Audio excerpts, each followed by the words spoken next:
આ તરફ સતત ચોથા દિવસે પાકિસ્તાને યુદ્ધ વિરામનું ઉલ્લંઘન કર્યું છે અને પાકિસ્તાની સેનાની ચોકીઓ તરફથી ફાયરિંગ યથાવત છે। કુપવાડા અને પૂંછ વિસ્તારમાં પાકિસ્તાની સેનાઓએ ફાયરિંગ કર્યું છે અને ભારતીય સેનાએ પણ તેનો જડબાતોડ જવાબ પણ આપ્યો છે।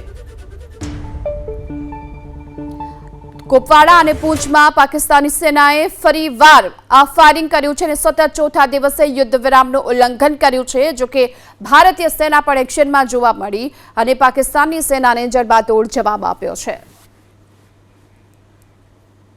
પહલગામ હુમલા બાદ હવે જમ્મુમાં મોટી કાર્યવાહી કરવામાં આવી રહી છે, ત્યારે ડોડા અને કિશ્તવાડમાં અનેક વિસ્તારોમાં સર્ચ ઓપરેશન હાથ ધરવામાં આવી રહ્યું છે। લગભગ 15 જેટલા ઘરોમાં સુરક્ષા દળોએ આ સર્ચ ઓપરેશન શરૂ કર્યું છે। દક્ષિણ કાશ્મીર બાદ હવે જમ્મુમાં પણ આતંકીઓને લઈને આ સર્ચ ઓપરેશનની શરૂઆત થઈ ચૂકી છે અને લગભગ 15 જેટલા ઘરોમાં સુરક્ષા દળોની ટીમે આ સર્ચ ઓપરેશનની શરૂઆત કરી છે।